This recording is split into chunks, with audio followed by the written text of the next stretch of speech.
नमस्कार, सुप्रभात। आप सभी का दिन शुभ मंगलमय हो। स्वरूप आयुर्वेदिक क्लिनिक के रोजाना के सुविचार की इस श्रृंखला में आज दिनांक 7 अप्रैल 2021 को हम आपसे बात करने जा रहे हैं कि स्किन के ड्राई हो जाने पर ड्राइनेस के साइड इफ़ेक्ट्स जैसे कि इचिंग या बर्निंग से स्किन को बचाने के लिए हमें किन रेमेडीज़ का यूज़ करना चाहिए या फिर क्या उपाय करने चाहिए जिससे हम स्किन को ड्राइनेस के साइड इफ़ेक्ट से बचा सके। तो आज इस वीडियो में हम इन्हीं रेमेडीज़ के बारे में कुछ बात करेंगे।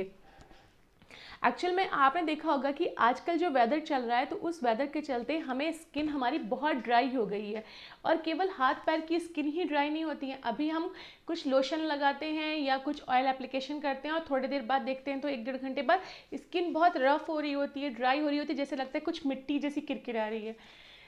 और केवल हाथ पैर की स्किन नहीं, हम सभी के फेस की स्किन भी बहुत ज़्यादा ड्राई हो रही है। ग्लो तो जैसे मानिए लग रहा है कि ख़त्म सा ही हो गया है, ऐसी स्किन हो रही है। ऐसे में होने लगता है और जब स्किन बहुत ज़्यादा ड्राई होने लगती है तो हमें हाथ पैरों में इचिंग होने लगती है, बहुत खुजली होने लगती है और कभी कभी तो इचिंग के बाद, बहुत ज़्यादा इचिंग के बाद बर्निंग यानी कि जलन भी आने लग जाती है वहाँ पर। और फेस पे क्या होता है कि फेस पे जब इचिंग होती है, हल्की हल्की इचिंग महसूस होती है और अगर हम छुएं तो फेस पे हमें कहीं कहीं छोटे छोटे से मैक्यूल्स यानी छोटे छोटे से दाने जैसे महसूस भी होते हैं। अब हम सब ने जनरली देखा होगा कि हम लोग बाकी भले चीज़ों में केमिकल्स का यूज़ करें, लेकिन 90% लोग अपने खाने की चीज़ों में और त्वचा पे यूज़ की जाने वाली चीज़ों में नेचुरल 100% नेचुरल यानी हर्बल्स का यूज़ होने चाहिए होता है। अब अगर स्किन के लिए बात आ रही है तो फिर ऐसे में तो नेचुरल सी बात है कि हम सभी यही चाहेंगे कि किसी भी तरीके की होम रेमेडीज से ही हमारी ये जो ये ड्राइनेस है या इस तरह की जो प्रॉब्लम हो रही है ये सॉर्ट आउट हो जाए और हमें किसी भी मेडिसिन का या टॉपिकल लोशंस या टॉपिकल जो क्रीम्स आती हैं उनका या मेडिसिन का यूज़ ना करना पड़े। तो आज इस वीडियो में मैं आपको थोड़ी सी कुछ ऐसी ही रेमेडीज़ बताऊंगी जिनका यूज़ करके आप अपनी स्किन को ड्राई होने से बचा सकते हैं और आपका ग्लो वापस बना रहेगा और आपके हाथ पैरों की स्किन भी ड्राई नहीं होगी और इचिंग भी नहीं होगी और आपको बर्निंग भी नहीं होने पाएगी। तो कुछ रेमेडीज़ हैं, बस 2-3 उपाय हैं, वो जनरली मैंने अपने कुछ वीडियोज़ में बताए बट यहाँ पर भी बहुत कारगर होंगे। आप भी उन्हें फॉलो कर लीजिए और इन प्रॉब्लम से बचे रहिए। सबसे पहले क्या करना है, मेरा हमेशा का कहना, सुबह उठते ही खाली पेट क्या लेना है आपको, चाय की जगह लेना क्या है, आपको लेना है अजवाइन, सौंफ और गुड़ का पानी, उबला हुआ पानी।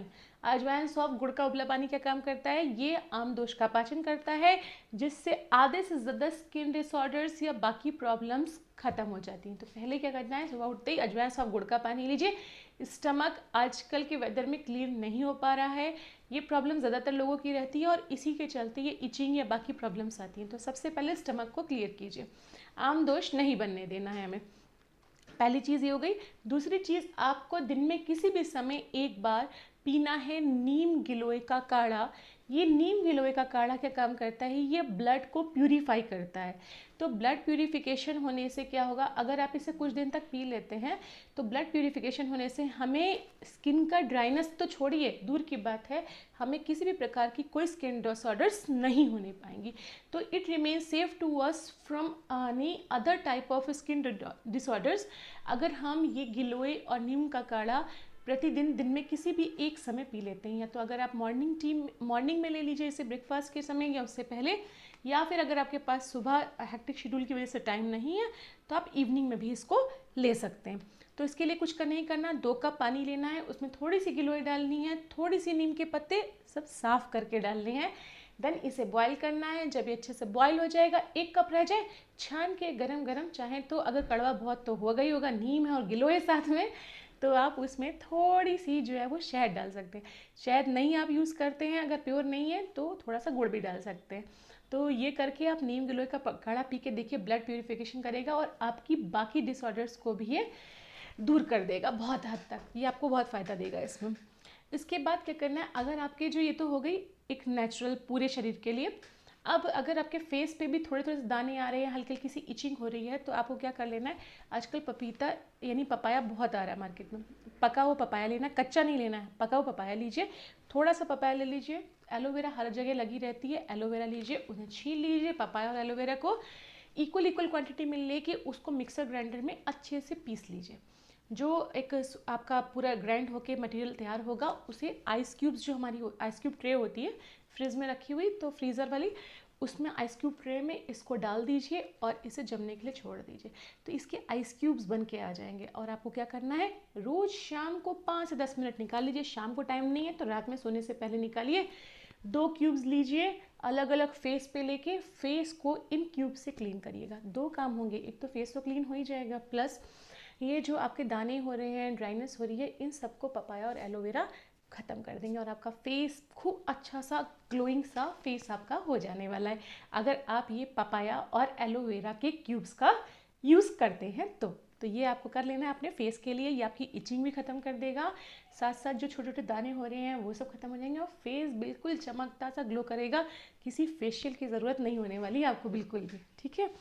तो ये हो गया आपके फेस के लिए। दूसरी चीज़ हमें क्या करना है, क्योंकि स्किन तो बहुत ड्राई हो ही रही होती है, एक ऑयल बना लीजिए। बहुत सिंपल है, प्योर मस्टर्ड ऑयल कहीं से भी ले आइए। मस्टर्ड ऑयल बेस बहुत अच्छा रहता है।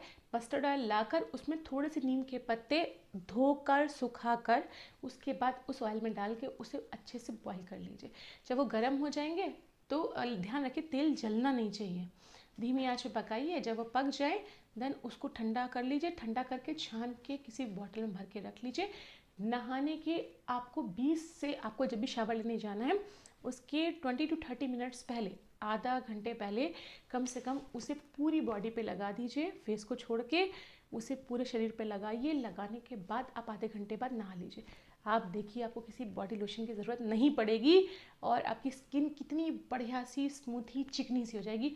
और इचिंग तो दूर की बात है कि आपको इचिंग करे या ड्राई हो, कुछ नहीं होने वाला अगर आप इसका यूज़ करते हैं। और साथ ही साथ इस वेदर में एक्जिमा या डर्मेटाइटिस जैसे रोग बहुत ज़्यादा हो जाते हैं, स्किन डिसऑर्डर्स, तो कतई नहीं हो पाएंगे एक्जिमा और डर्मेटाइटिस अगर आप ये ऑयल यूज़ करते हैं। तो ये ऑयल वो चीज़ है, नीम और सरसों के तेल पे बना हुआ बेस्ड जो नीम का तेल होता है, ये हमें हर प्रकार के एक्जिमा और डर्मेटाइटिस से बचा के रखता है। और दूसरी चीज़, अगर मान लीजिए आपकी स्किन कहीं पर ड्राई होकर वहाँ से फटने लगी है और उसमें से ब्लड की ऊजिंग हो रही है, ब्लड निकल रहा है, तो वहाँ पर आप थोड़े से बस नीम के पत्ते ले आइए। नीम के पत्तों को लाकर साफ़ करके उसे एक जैसे चटनी का प्रारूप होता है ना, वैसे करके उसे पीस लीजिए और उसमें आधा चम्मच हल्दी मिला लीजिए। इस पेस्ट को आप वहाँ पर लगाकर जो है कोई भी बैंडेज बांध दीजिए। जो बैंडेज बांधेंगे और उसे कुछ घंटों बाद आप खोल दीजिए। देखिए बहुत ऊजिंग वाला पार्ट जो आपको बहुत जल्दी फिल कर जाएगा। तो यहाँ मैंने आपको बताए 4 से 5 रेमेडीज़ जिनका यूज़ करके आप जो है अपनी स्किन को ग्लोइंग रख सकते हैं, एजिंग से बचा सकते हैं, ड्राइनेस से बचा सकते हैं और आप किससे सेफ रह सकते हैं, डर्मेटाइटिस से और एक्जिमा से बचे रह सकते हैं। तो मैंने हमेशा आपसे सबसे क्या कहा है, उपाय सारे हमारे घर के अंदर ही हैं, बस हमें कन्वर्ट करना है कि हमें कब कहाँ कैसे उसको यूज़ करना है। उसके लिए आपको क्या करना होगा, सिर्फ आपको मेरे दिनचर्या के सुविचार की इस श्रृंखला में हमारे साथ जुड़े रहना होगा और आप अपनी दिनचर्या बदल सकते हैं और हमेशा स्वस्थ रह सकते हैं। धन्यवाद।